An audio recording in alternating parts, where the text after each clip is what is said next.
Welcome back to the show. It's the 25th episode. We are post Super Bowl Sunday. I'm Nathan Creeps, joined by my co-host, Mr. Bryce Borscheller. Bryce, how are the Super Bowl Sunday hangovers? Yeah, we're earlier than we normally are, and I feel it. And we just talked about kind of the aftermath of the Super Bowl party that we're both having on the toilet, which is unfortunate but kind of expected. Coming off a long weekend, I don't know about you, but normally Sundays are very chill. I try to kind of like regain my composure after a weekend. Obviously, Super Bowl Sunday throws a wrench in that. Yeah, well, did you at least have any good food? Yeah, we did. I probably put down like 7 ham and cheese sliders, 12 or 15 little smokies, at least 10 jalapeno poppers, bacon wrapped. Yeah, it was great. So you guys went over to Colby's. Yep. What did you guys do for food?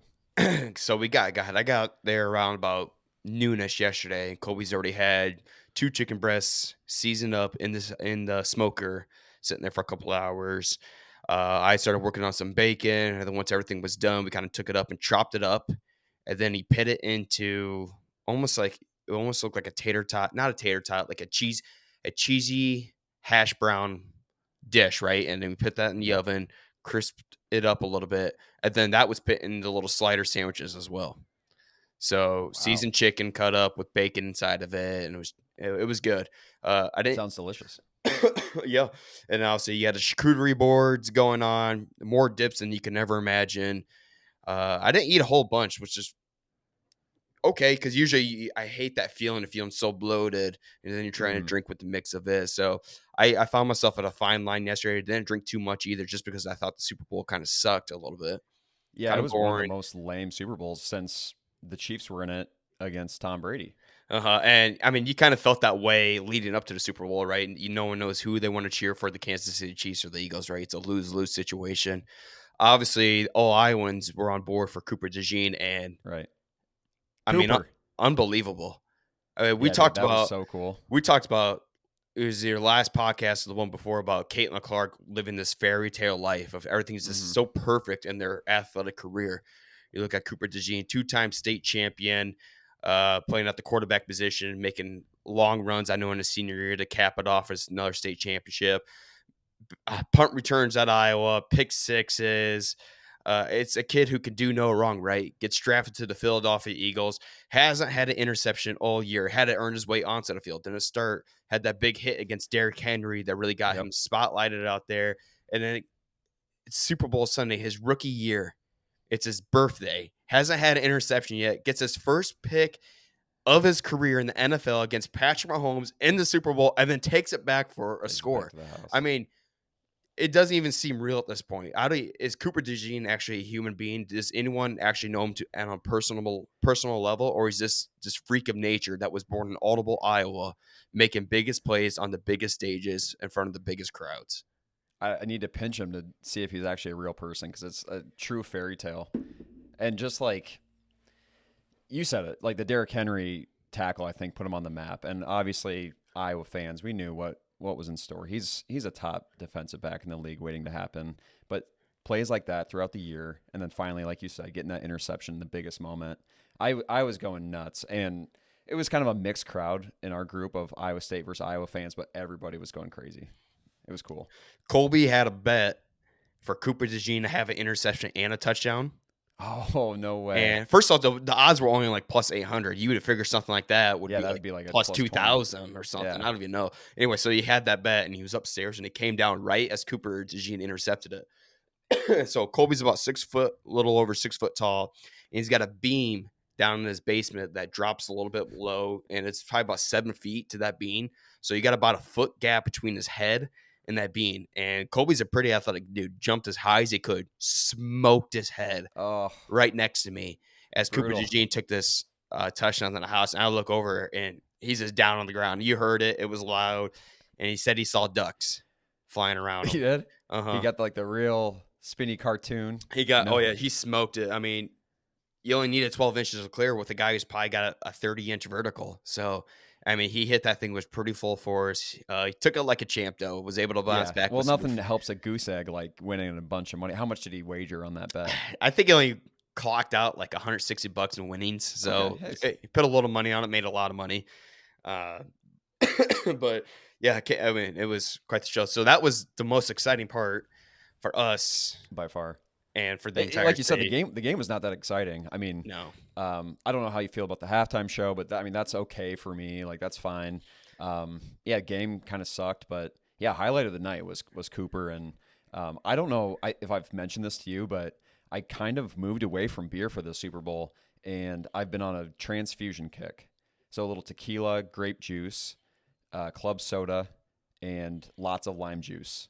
And you garnish that thing with a lime on top. So I actually feel okay hungover wise. I feel like that was like a pretty clean drink to drink during the Super Bowl. Mhm. Like honestly, like between the food, Cooper, and that, those were my highlights because there was nothing really to write home about with this game. Yeah, like I said, I feel just fine today just because everyone kind of slowed down the momentum when Yeah. the Eagles started taking over that game, especially after Cooper's interception. You just felt like it was, I don't know, the door, even though with Patrick Mahomes and his career and coming back, uh, there was just no momentum for the Chiefs, right? And God, he just looked uncharacteristics out there, which is very unlike Patrick Mahomes. There's very few teams that get pressure and make a guy uncomfortable like Mahomes, and the Eagles did it. Like if it was going to be a team, it probably would be them. But yeah, I haven't seen him flustered like that before. Man, the Eagles blitzed 0 times yesterday, and I felt like they sacked Mahomes 100 times. It was credit to the Eagles, man. Once they got that ball rolling, it was over. So And Travis Kelce with 2 drops, no catches, is his career over? I think he's gonna. I think we'll have an answer after next year. We'll see how next season Okay. plays out. I think he's gonna come back. I could be wrong. Maybe he just goes full tour with Taylor Swift and pursues his new career on the stage. But I don't. We'll see. I quick thoughts on the commercials. Anything exciting or not?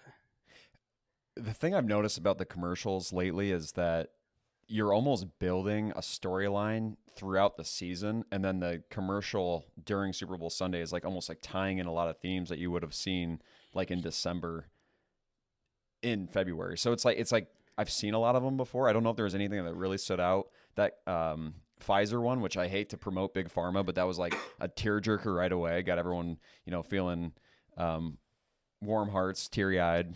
But yeah, like the Bud Light one with Shane Gillis and Post Malone is probably my favorite one. But they had already debuted a lot of that on social media. Yeah, I was seeing commercials on my Instagram Reels before the Super Bowl took place. So I've already lost interest in those commercials. The game sucked, so you didn't. I don't know. Once the game sucks, it kind of goes with the flow of the commercials and the halftime performance as well, right? I get checked out when the game's done. And it goes to show you that maybe why the NFL would potentially script some of these games because that's Yeah. just how it works. Yeah. And For somebody that doesn't like football, this was like the worst case scenario. But hey, like my fiance enjoyed herself. It's really like the spectacle of everything. Like, hey, it's like a fun Sunday excuse to get together, have a couple drinks, have good food. Like there's stuff going on, like a lot of celebrities. So like that's always more fun for her. But yeah, I thought it was like, probably the worst one in 4 years. It actually kind of reminded me of like 10 years ago when Peyton Manning got destroyed by the Seahawks. I don't know if you were watching back then, but oh yes, I was. I remember that game. Yeah, but whatever. You got to tip your hat to the Philadelphia Eagles and again to our boy Cooper DeJean for doing it again. I mean, the guy that just keeps doing it. It's unbelievable. So shout out to Cooper. He's got a long, exciting career for him in the NFL moving forward. absolutely. And thumbs down to all the teams that passed up on him in the NFL draft, right? He drops way farther than anyone would have imagined. The Eagles got an absolute robbery. Yeah. If there's not enough robbery going on in Philadelphia already, they did it again with stealing Cooper DeJean in the second round.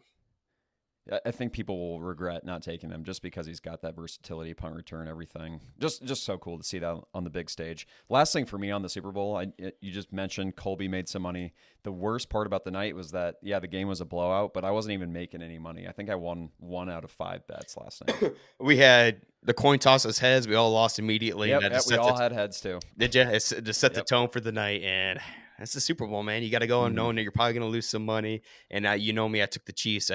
I said I live and die by Patrick Mahomes in the playoffs, and I'll do the same thing again next year. I'm so mad. I had the script. I knew that it was going to be a Philly I knew it was one going to be You a called close it game, and last two, week, yeah. yep, I felt good about Philly, but here's what I did wrong. I didn't just throw like $100 on their money line. I did a parlay with Saquon. I went all in on Saquon. I said Yeah. MVP over 100 yard, like, and he just kind of got bottled up. But Yeah, almost the opposite happened, right? Jalen Hurts yeah, really hurt the Chiefs through the air, yep, and I mean, credit to Hurts and everyone, but yeah, whatever. Happy the Super Bowl is done with. We can put football to a rest. Let's move into the yep. basketball season here. But Bryce, it's February 10th here, and that's been an eventful day when you're looking back at the history of Iowa. Has I it? mean, we got it. Okay. Oh, yeah, absolutely. In 1927, February 10th, Iowa experienced a devastating blizzard known as the Schoolhouse Blizzard or the Children's Blizzard. Have you heard of this? No, I don't think so. So I'm a big weather guy. I've looked up this documentary. I've known about this Schoolhouse Blizzard in past, and it was more of the Midwest. Or I think it really affected in Nebraska more than it did in Iowa, but the Midwest did get hit as a whole here. Over 200 people died, mostly children caught in the storm while walking from school back to their homes. Oh, So crazy. it was a devastating blizzard, right? Obviously, you didn't know how bad these storms could be with no trajectory or meteorologists really pointing out the Yeah, what year potential did you say it was again? 1927. Okay, a long time ago. Okay. Right. So you leave school and you're obviously they're doing it on feet back in the day. You don't know. You may be walking a mile or two, but you get a snow squale and you're cooked. Yep. So I've always known about that storm, but like I said, I think it more majorly affected Nebraska more than it did in Iowa. On February 10th, 1945, the USS Iowa, a battleship named after the state, was commissioned. The ship served in World War II, the Korean War, and the Cold War before being retired and returned to its museum in California. I've actually been on the ship. I was gonna say, did you go see that when you were out in the Rose Bowl? Yes, they did. It was awesome. I remember I got yelled at because I pet a service dog on the battleship. But You other can't than do that, it was super cool. The coolest part about that ship is like the fire off the big cannon. And first off, they said the cannon could launch a car like a couple miles if you were to put a car in there. But the fire off that cannon, you got to go through like 7 or 8 different people, right? Because they don't want 1 or 2 people to have a control to this powerful cannon and just launch it whenever you feel like it, right? So you got to have one guy meet you with the key at a certain spot, and then that person knows where to go get to the next spot, and then hand off another key. So a whole crazy sequence there just to be able to get that cannon launched. But the battleship was really cool. That's really cool. Yeah, I mean, you know what that reminds me of a little bit is that Joker scene, Dark Knight, right at the beginning, where everybody has a little part to play, and they don't realize that they're all kind of playing into the Joker's role. That's cool. I want to be one of those cannon guys that knows a little bit of piece of information to fire that cannon. Iowa's own Ashton Kutcher was born on February 10th, 1978.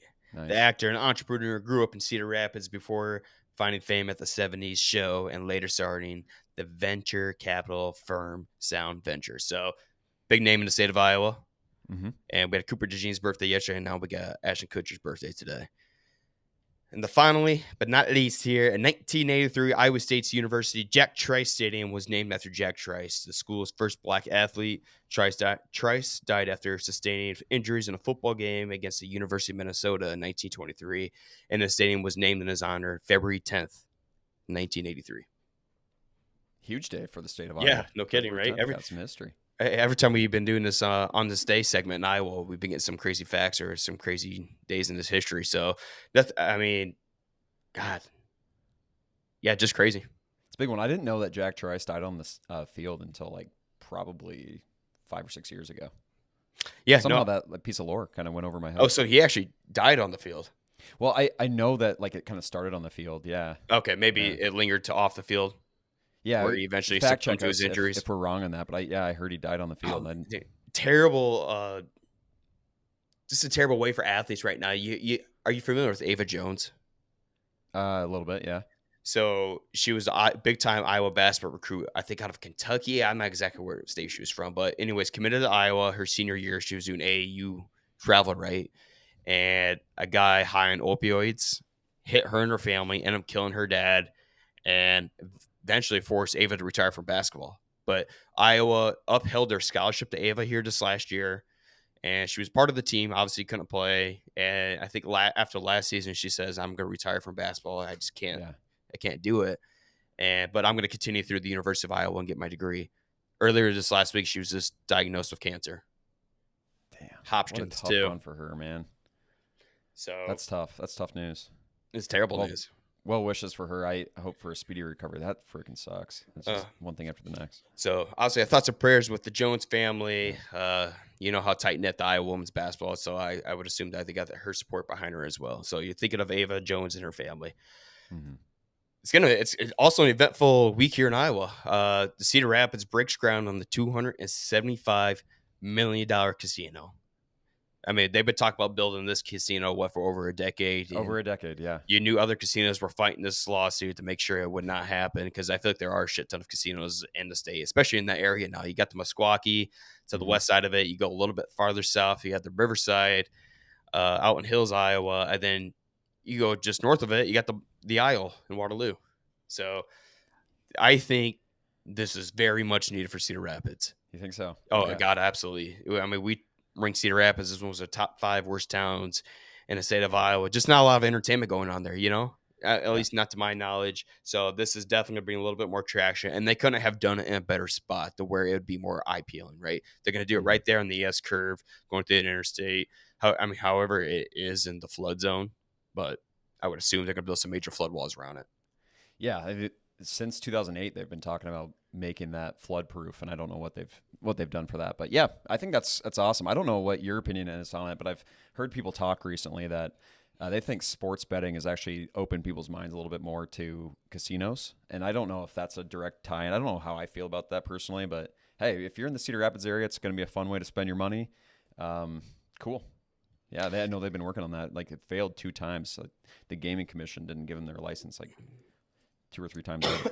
Yeah, estimated to bring in over $60 million a year to Iowa and $6 million to nonprofits. So, I mean, this casino is going to do some revenue. There's no doubt about it. Yeah, hopefully a net positive. All right, Iowa astronaut to be included, Bryce, in the Astronaut Hall of Fame here. Peggy Whitson, who was born in Mount Ayr, Iowa, and grew up in Beaconsfield, is one of the 2 astronauts to be inducted into the 2025 Astronauts Hall of Fame. And when we go back to one of our earlier episodes we did this year, we ranked our top 10 Iowans or top 7 Iowans of all time. I didn't put Peggy Whitson on this list, and I regret she that. was up there. I wish I would have done that, because I've always been a huge Peggy Whitson fan. I'm a huge astronaut and space guy, right? Yeah. So shout out to Peggy Whitson, an Iowa native. She holds a whole shit ton of records when it comes to anything astronaut related. Most cumulative days in space at 675 days. Most spacewalks by a woman with more than 10 spacewalks. First woman to command the International Space Station twice. First woman non-military chief of the astronaut office. First female commander of the private space mission. And also being the oldest woman to go to space at the age 56. Damn, that's a rap sheet for sure. That's awesome. Very well deserving of being inducted into the Astronaut Hall of Fame. Was the moon landing real or faked?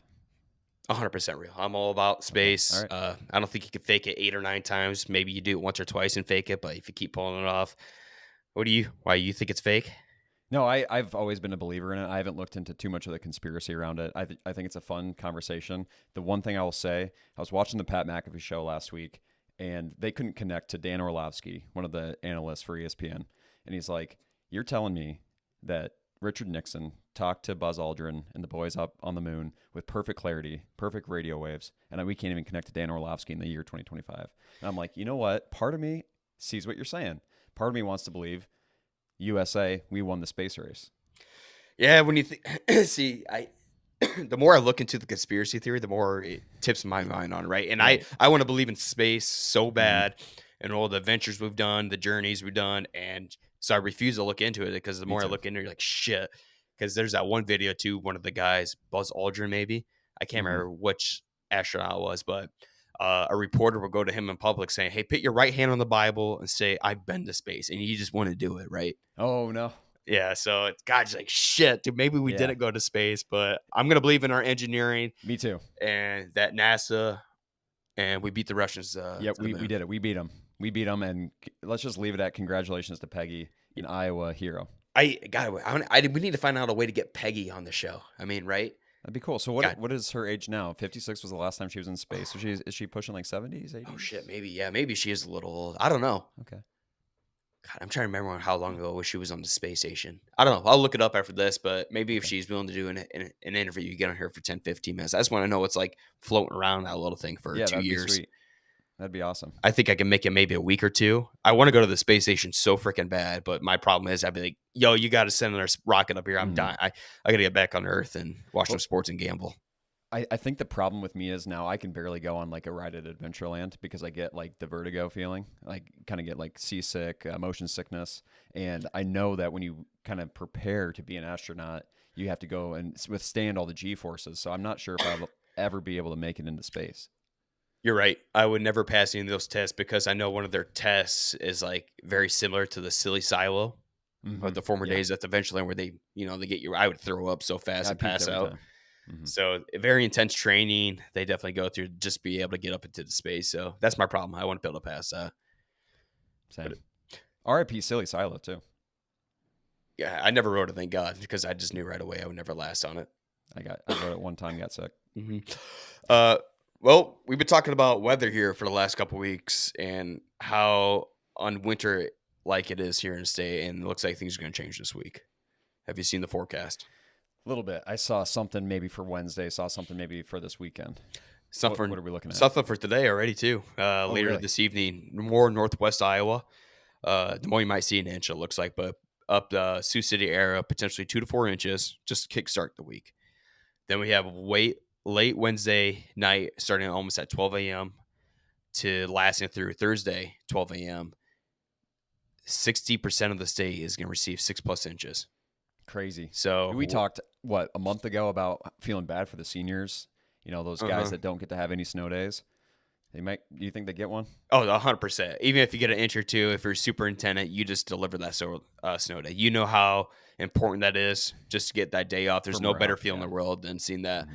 that name come across the screen. I know they don't do it that way anymore, just like the draft, but they're going to give it to them. You got to give it to Hmm. them. The seniors definitely deserve it. And man, I don't. God, it's been so First long time with ready it. for it. It's been so long without snow. I don't even know. I finally have my snowblower. I'm ready to use that sucker. Hopefully we get some snow. And like I said, if you're gonna get snow, give me 6+ inches. Don't give me an inch or Hmm. two and kind of mess around with me like it's gonna do tonight. So you're gonna get a nice little layer tonight, and they're gonna get a lot more snow Wednesday. And you might be right. There might be more even snow coming this weekend. Maybe that's what I was thinking of. Is that like into like Thursday kind of thing? But I'm ready for it. I want. I know we've mentioned it like 10 or 15 times on this pod, but just a little bit of winter, just so we can have that smooth transition into spring and feel the best feeling in the world. Right. Because like that's such a good point. Like on these nice weather days we've had lately, obviously they've been nice, but I don't feel as good as it have in previous years, going from Right. -20, a foot of snow on the ground, and then suddenly having that 45-degree day, right? You I don't know have it's to just not as switch your drastic. mind. I need to go through more depressing states and more depressive weather here, and it looks like Mother Nature has been saving up for February. So buckle down, everyone. We're getting Mother Nature. It's going to probably be compacted here within 2 to 3 weeks, which is okay. That's how we like it, right? That's fine. Give me two to Yeah. three weeks of hell, and then come March time, weather's going to get nicer, and I cannot wait. So we're getting what we asked for. Let's get into it because March is my favorite month of the year. Weather starts getting nicer. State tournaments start taking place in Iowa, and everyone knows when the state tournament takes place, that's when the weather officially starts getting nicer. NCAA tournament coming up, and no one's looking ready for the NCAA tournament more right now than our Drake mother effing Bulldogs. Oh, yep. You got your Letterman's jacket on right now, too. I Yep. got my Drake swagger on. Drake escapes, Bryce, an overtime win versus Indiana State, 85-81, after beating, after avenging their loss earlier in the week to Murray State, 55-45, right? Two different sides of the story here. You have Drake historically or seasonally known for their defense, giving up Hmm. 81, which is concerning, but earlier in the week, they give up only 45 points to Murray State. Bennett Sturts leads all scorers with 20 points, 4 rebounds, 7 assists against Indiana State. Just another night for him. Hmm. Just another Bennett doing Bennett things. Continuing to add on to his resume for Missouri Valley Conference Player of the Year. And the thing we know what we're going to get for Bennett Sturts, right? We know what we're going to get from Mitch Muscari in the open looks. We need Yep. that third guy that can knock down shots. And Daniel Abreu was that guy Saturday night versus Indiana State, putting up 18 points, 8 rebounds, 3 assists, and knocking down 3 of 5 from 3. Being able to spread things out a little bit so it's not so congested when Bennett starts drives. So we really need Brady to be that guy. And the problem with Drake right now, they have like three guys: Isaiah Jackson, maybe Howard sometimes, and Cale Combs, who anytime they get the ball on the 3-point line, they're not even guarding, right? Mm-hmm. And Yeah, no threat whatsoever. No threat whatsoever. They're looking to drive, and you got to be able to knock that shot down come March time. And I'm okay with them shooting the basketball. Obviously, you want to run the offense through Bennett Sturridge right now, but if Abreu can step out and hit those shots, open things up a little bit, you got to be able to knock shots down. You can't just rely on your defense solely here moving in the tournament season. So really need to keep an eye on that. Hopefully Drake can overcome to that. But man, the big win was against Murray State, being able to avenge that loss.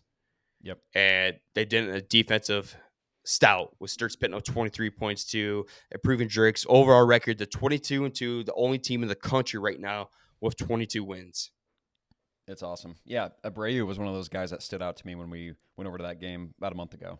And I don't know if I saw necessarily that he was going to be the missing link at 3 to add that third shooter, but I definitely saw a lot of athleticism, a lot of hustle. Yeah, you're going to need another guy to step up, and it might as well be him. He seemed like one of those guys that throughout the season is only going to get stronger. Would love to see that. But so cool. 22-2, right?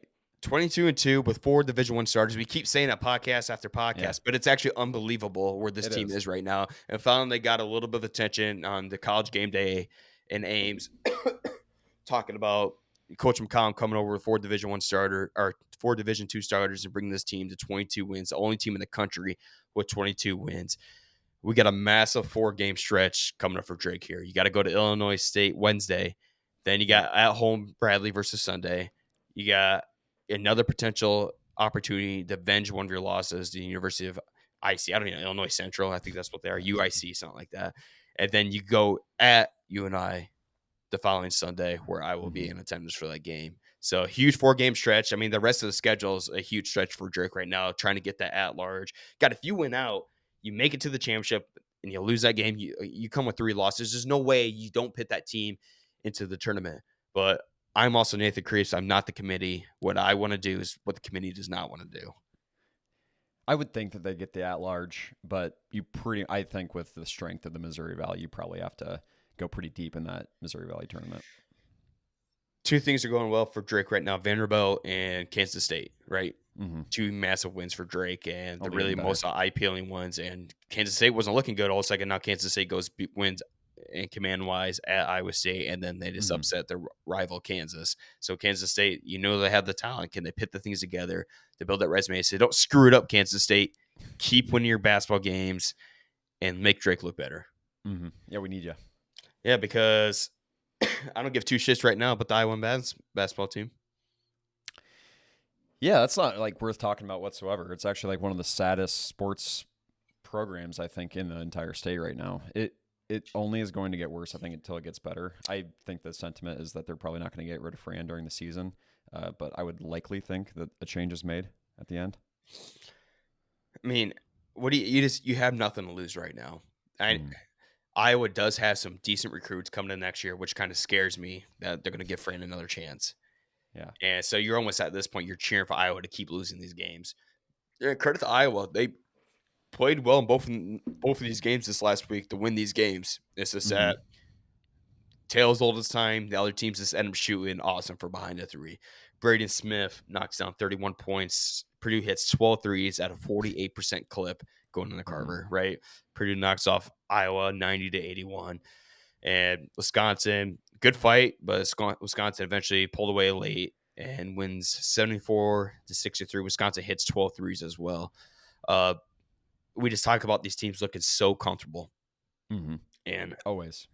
And yeah, they'll look even more comfortable when Iowa's on the road and you're playing them, and these opposing home teams look just in their element and then some, right? It shouldn't be that way when you come to an opposing team arena, and there's no worry in the world watching these teams play. They're playing with so much fun, so much swagger, just hitting their shots, and It sucks, man, because Iowa's offense actually did all right. They kind of stalled late in the game against Wisconsin, but I mean they put up 81 against Purdue. You feel bad because I thought Iowa had the pieces this year to be a tournament team. Yeah, and now it looks like they might not even make the Big Ten tournament. So if you would look at this like in a semi-positive way, like maybe you're a little blind to what's happened this year, is there any kind of narrative that could be twisted that it's like, okay, you're coming off of like both Murray brothers and Garza and some, your kids and Bohannon's. Is there any kind of like conversation to be had about like a rebuilding? Is this like a lag rebuilding time?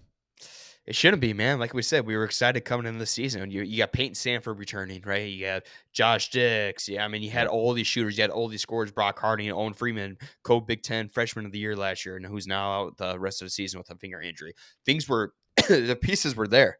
I mean, you knew Iowa's defense was going to struggle. There's no doubt about that. But you had an offensive loaded, lethal weapon in Iowa's roster this year, and it seemed like lack of Mm-hmm. coaching, lack of structure, which has always kind of been Iowa's way, right? And you really needed that one player to get you that 21 points a game, and we don't got that guy this year. Sure, Josh Mm-hmm. Six put up 27 against Purdue, but the game probably had 0 points, right? There's no inconsistency when your shooters are supposed to be your go-to player. We don't have a guy that's going to drive into the hole, stopping the bleeding, get that free throw, and it sucks, man. I mean, Yeah.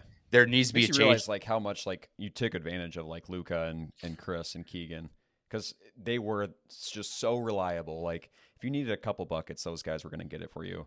If you're not going to play defense, which kind of is Fran's MO, not that they don't play defense and they have like a good 1-3-1 trap thing going every once in a while, but like it's almost like a comical situation. Teams are going to have record level shooting against you. So if you're not going to have that, at least stack your team with guys that are going to be reliable scorers.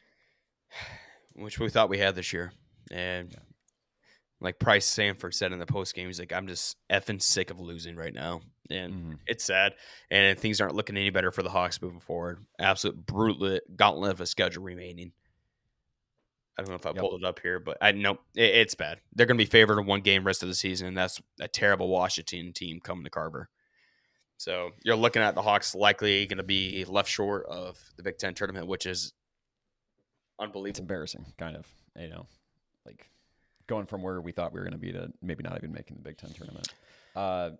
Is there any positive things we can spin out of here? Maybe we stop talking about the Hawks and talk about a team that's like kind of bouncing back here. Yeah, Iowa State finally ends a 3-game losing streak. They did fall to Kansas early last week on that Monday, but they pound TCU, and Mm-hmm. you felt the environment. They had College Game Day there, right? And you felt the environment at Hilton Coliseum because fans knew this is gonna be our comeback game, our Yep. momentum rebuilding game.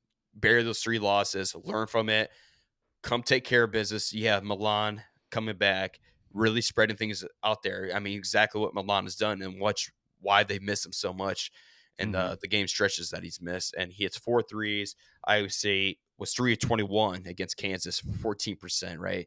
Now Yep. Iowa State shoots 47% for 3 against TCU. Iowa State takes down TCU 82-52. And like I always said this, man, if you're gonna lose in a couple games in a row, don't lose a Mm-hmm. game, win a game, lose a game. You're not learning shit from that. Yep. Take some bad punches back to back to back.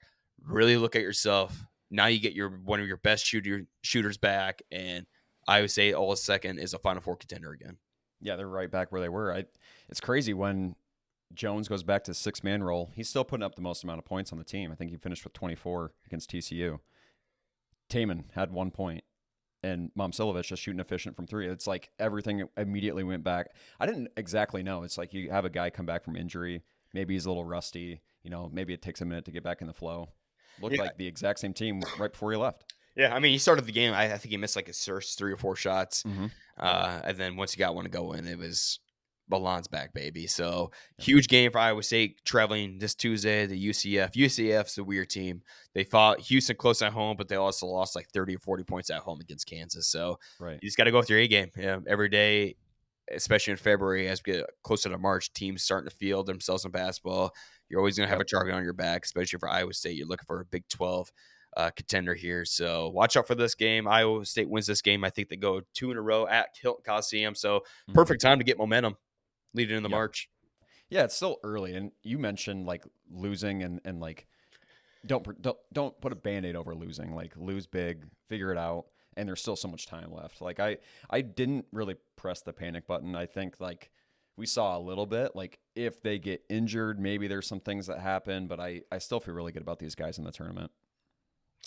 Yeah. Like you said, coming off a heartbreaking 3/4 quarter shot against Caleb Love, and then you play a weird Kansas State team who's got the pieces, has them put together, and then you likely go to Kansas in a game which you knew you're probably going to lose this year. Not only did they lose, but they looked absolutely freaking terrible, Just right? bad. So Yeah. all learning lessons. I would say Bears a 3-game losing stretch, big bounce back win against TCU, can then extend it to a 2-game winning streak, and then regain the momentum of the Big 12 and play some of the best basketball that they've been playing this year. Buckle up. It's going to be a crazy ride here in the state of Iowa. Bryce, we talked about Cedar Rapids getting a casino, We did. breaking ground this last Friday. We're going to be ranking our top 5 favorite casinos in the state of Iowa. I can't wait. I And love this segment. Perfect timing with the new one going up in CR. have you been to all of your casinos that you ranked on this list? Yes, and my ranking is based off of casinos that I've won at. So there's like kind of a two-pronged approach. One, did I enjoy the experience there? And two, did I win money? Because that's truly, it could be the crappiest place in the world, but if you come away with a little bit more cash, it's a good casino. Well, of course, we're going to like that casino. So Mhm. you and I are on the same page when it comes to ranking the tiers of these casinos. Have we had an enjoyable experience? Have we come away with some money, and do we like the casino structure in general? So go ahead, start us off for number 5. I'll kick it off with the Wild Rose in Jefferson, Iowa. Jefferson, Iowa is a place with a lot of Iowa Chill history. For those of you that may be listening that attended a river farm, you know that the Wild Rose Casino is just on the outskirts of town in Jefferson, not too far from the Flack Farm. And I stayed up there for the opening of the Circa Sportsbook. And I want to say I came away with probably 150 profit. So not like the biggest night ever gambling, but it was an enjoyable place to be at.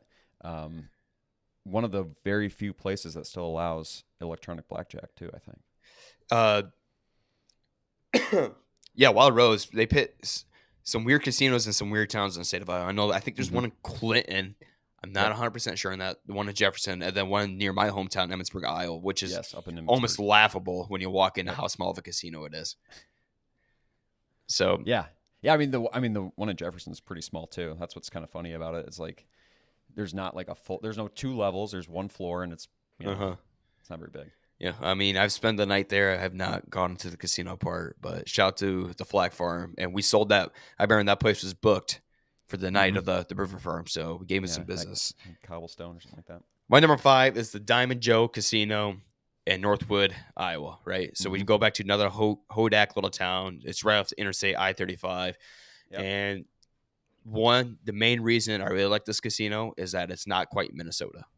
It's just south enough of the border to where it's not Minnesota, which was good for my younger self because Minnesota gambling age is 18. And we always used to go up to, I can't remember what casino it was up in Minnesota. Mystic Casino. And that just wrecked my gambling experience.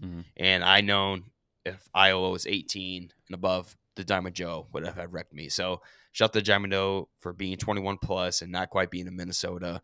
And sometimes not losing anything is winning, right? So that's why Diamond Joe climbs at number 5. My number 4 is the Meskwaki Casino that I've actually never been to. But the reason I want to give love to this casino is I have my aunt and uncle are part of the Meskwaki tribe. My aunt married my uncle, who's originally from the Meskwaki tribe, and they just make their living off it. Certain inheritances every month, and they have an awesome place up in Iowa Lake. I can't remember what the lake was, just near the Iowa-Minnesota border, and cool people. So shout out to Meskwaki for taking care of my relatives. That's a fair bias. Little family tie-in. That's cool. I'm going to go right back up to Diamond Joe, if you don't mind. Nate, do you remember the Treetown Music Festival? Yes, I do. Do you remember that it rebranded to Country Thunder? Yes.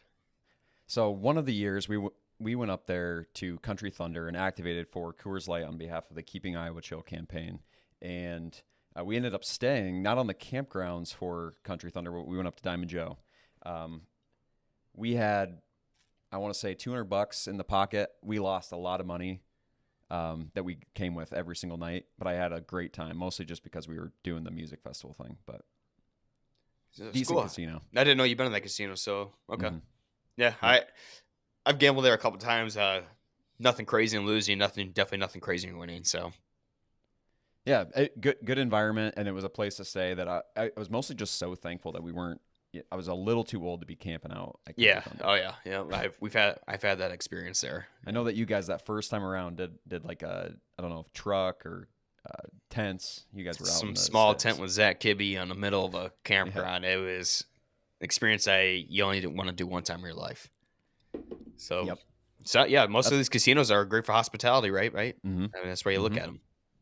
I guess I should have said that the third part is going to be the hospitality part, because if you stay there, that's a big piece of it. Do I snake back now? Yep. Number 3. Okay, Lakeside Casino, Osceola. Stayed there for my uncle's wedding. One of the very first places I ever did real blackjack. So I mentioned electronic blackjack, kind of my speed, because you can kind of just go. You don't need a whole group of people.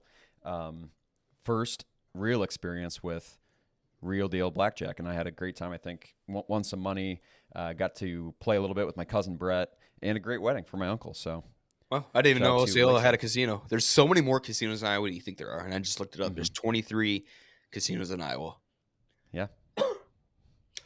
My number 3 is the good old Riverside Casino, south of Iowa City. Mm-hmm. This is more based off friends that I've known have gone there. But a lot of my Okay. brother's friends love the casino. Usually for the first game of the year for Iowa football, they go the night prior. They'll spend the night at Riverside, and they more like the Riverside Casino for the golf course, ranked Yes, as one of that's the what I've top, heard. Is that it's ranked a as one great of the golf course. top golf courses in the state of Iowa. I drive by it all the time for work, and you can see it's beautiful looking. I can't believe I haven't golfed there yet. Maybe we get there this year. Yeah. The layout's like just a big circle, right? It's pretty massive when you walk in there, and that place has wrecked me. So I'm not going to give any love to the casino part, but more for the golf course edition Just I the have. entire. Uh-huh. Yeah, that's fair. That's one I haven't been to yet, but I have heard a lot of great things about the golf, and I'm all in for like a golf into the casino kind of night. That's just like to me, I've always wanted to do like Friday golf casino, wake up early, hit a tailgate. Yeah, no better place than Riverside. Cool. What do you got for number 2? I think. Number 2, we're going back to the area, the Isle, right? Mm-hmm. The reason I like it, but sometimes casinos are overwhelmed, right? It depends which vibe you kind of want. Some are underwhelming, and some are right there in the middle. That's why I picked the Isle Yeah. Casino up in Waterloo, Iowa. Uh, First starting off there in college, I didn't have a lot of success. My cousin Michael Berkey and I were bag boys at Sunnyside Golf Course, and on our closing shift during the summer, we always said we would take all of our tip money, we would go pit it on a color on roulette, and if we hit it, we're going out tonight. If not, Yeah. we're staying in. And Bryce, many more times than not, we stayed inside. You ended up staying inside. We did not Yeah. go to the bars a lot that Mhm. summer. We lost every single time. But in recent history here in the last couple of years, I've made some good money off the craps table, Mhm. which they took away now. Okay, they did. Wow. They took away the electronic version one, which sucks. And then they took Mhm. away the actual in-person roulette table. So now you have it's not the new one's not electronic, but there's actual ball spinning, but there's no Yeah. deal. Yeah. I like when there's a deal when it comes to roulette table. You can mess around with the chips, have the feeling of the Yeah. chips. I had a lot of success at that, and they took away the two things I was best at. And so I'm a little disappointed with the Isle there. But Yeah. like I said, they treated me well in the last couple of years. I made some money there. At number 2, I also have the Isle, and that is a bummer because that was one of my very first winning craps experiences. So that's tough to see that. One of my favorite memories is actually Jeremy Young at the blackjack table. He might have had the best luck turned worst luck in like 3 or 4 hands. He was up to like $1,000, and that quickly went down to back to where he started at like $100. And I've never seen just like when you're young, you hear stories about 1-800 bets off, and maybe gambling is not something just to be like willy nilly about. Like this is serious, like, and you can just like I really remember seeing like the life drain from his eyes. So not a great memory there, but also at the same time it was kind of like a coming of age moment. Like, oh damn, this is kind of serious. Like Yeah, don't just be yeah, throwing definitely. money You got to at go me. with the intentions of you're okay with what you're going to lose. You almost have to expect that Mhm. you're going to lose that money, right? Yep. So don't do anything more than that. I last visit we went there maybe like 3 weeks ago. I started with $20 at the roulette table, and I got it up to like almost 300, and that 300 was lost in a blink of an eye. Yeah, So, it can go so quick. and it's soul draining. You right, the highs and lows of the casinos, and that's exactly where they want you, and they got you. Yep. They got me. Number one, what do you got? Prairie Meadows, and I don't know how to feel. I don't love the gambling floor, but between like having come away with probably the most cash out of any casino, being the hometown casino now, and also the benefit of catching a horse race when you would like to, Prairie Meadows makes my number one. Also, back in, I want to say 2019, we got to watch a wiener dog race in between the horse races. So between the horse track, winning, and being the hometown casino, it makes my number one. Oh my God, I'm gonna have to have two number ones. I can't believe there's a casino that I forgot to mention. So tie for two number ones. I apologize for this, but one of them is Prairie Meadows. I've had a lot of success there. I don't like the layout necessarily No, of the I casino. agree. It's not weird, great. but yeah, I've won a lot at the crab table and the. Oh, so I do have one story there. My first ever time there, our family does a yearly trip to Adventureland, and we all go stay at the Adventureland Inn the night before, and then we usually go to the casino together. And I was at the roulette table, the in-person roulette table, with my cousin's boyfriend at the time, and there was this huge. I was doing like $5-10 bets, right? Yeah. And I hit, and there's a bunch of people at this table, and there's chips everywhere, and I point that tiny little stack. I'm like, bring that big one over here. And next to it was a massive stack, like probably $1,000 worth of chips. And the guy just scoots it right towards me, one of the guys on the table. And he literally gave it to me. And I'm sitting there like, and a couple of hands have gone by now, like 3 or 4 like rolls where this $1,000 of chips is right in front of me. No one's claimed it. No one said a thing yet to it. And I was Wait, did you too take nice. somebody else's winnings? I never did. I gave it back. Okay. I felt too bad about it. But looking back, I should have, No You one probably should have. no one claimed it. How does that work? I don't know.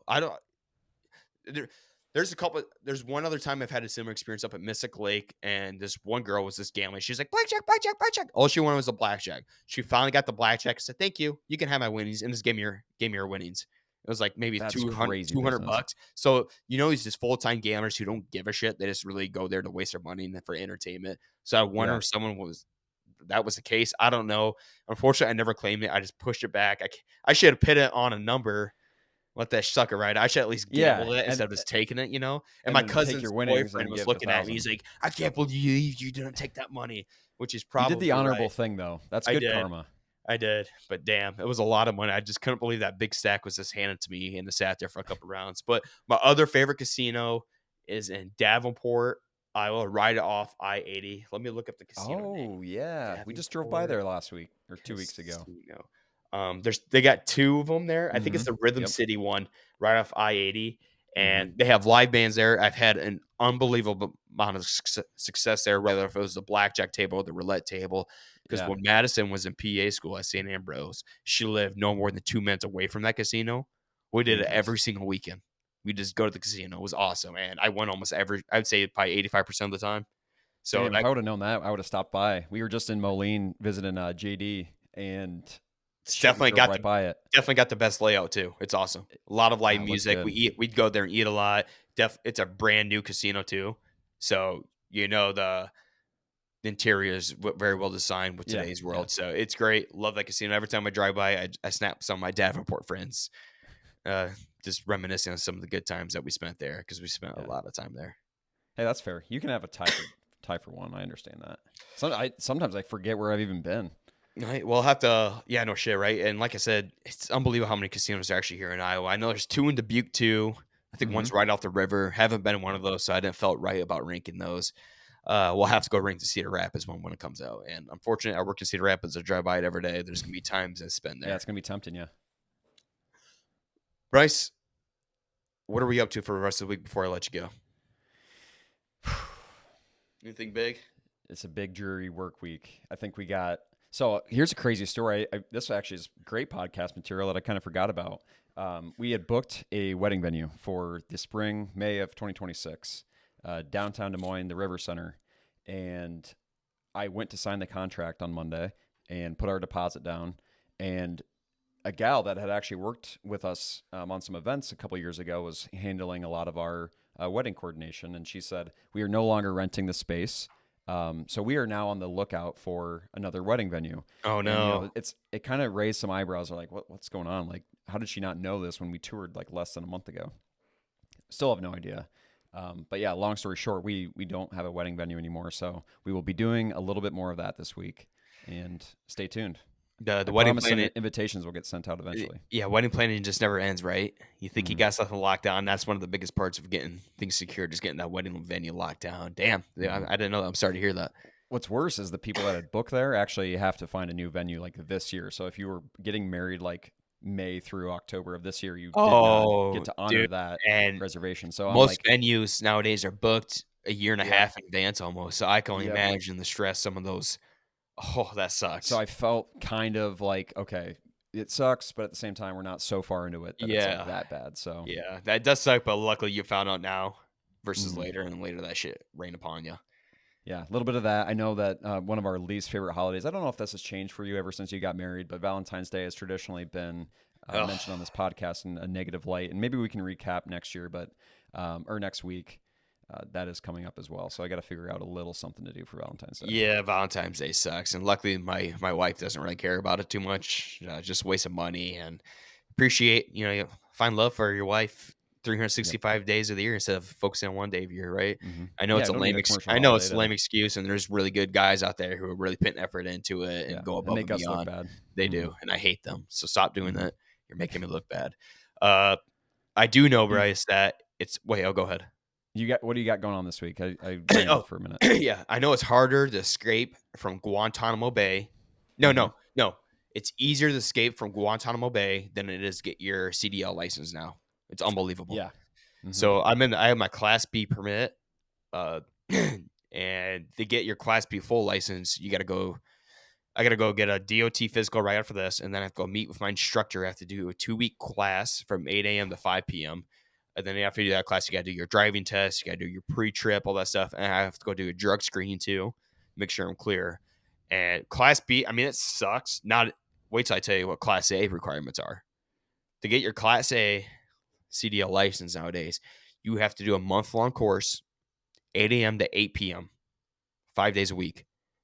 Unbelievable, right? And the reason why it sucks so much because I look back at my dad who's got his CDL. He's like, all I had to do was just go drive a semi for a half hour, and now I have my Class A license. And you got to pay I think it's like $5,500 for your Class A. I got to pay $1,500, but luckily my company's expense that for me. This is the only reason I'm doing it. But it just a pain in the ass you got to go through to get this freaking license, man. I went and took the test 4 or 5 times just to get my permit, which I've been driving our CDL trucks, but you have to have a class CDL driver in the cab with you. But man, just a pain in the ass. I'm sick of this shit. You've been spending a lot of time at that DOT. Oh my I want to god, say that there's no place worse in the world to go sit than Right. a freaking DOT, especially in Waterloo, Iowa. Yeah, but I've been telling people I'm proud of you because I was talking to somebody when we were over in Moline, and their brother had just gotten their CDL. And it took 5, 6, 7 times to pass the test, and then obviously, as you just kind of laid out, like a ton of extra work. So I was pumped for you. Congratulations on passing that test at least, and you're on your way. Yeah, I just want to get it done with, and we have 2 other drivers on my company who have had their Class A's for years, right? And they said, if I didn't have my CDL right now, no way in hell would I ever go and get it nowadays. That's just how big of a pain in the ass it is. Well, and these guys who live in since your dad was just driving a trailer around. So, anyways, I'm gonna go taking care of that shit. Looking forward to some snow this week, so there should be some good content on the pages, I would assume. Hey, fun pod, and we'll recap maybe next week. We'll be here, brother. Good luck on Valentine's Day this week. Good luck getting the venue locked down. We're gonna get you through this. Thank you. All right, see you, people. It's been fun.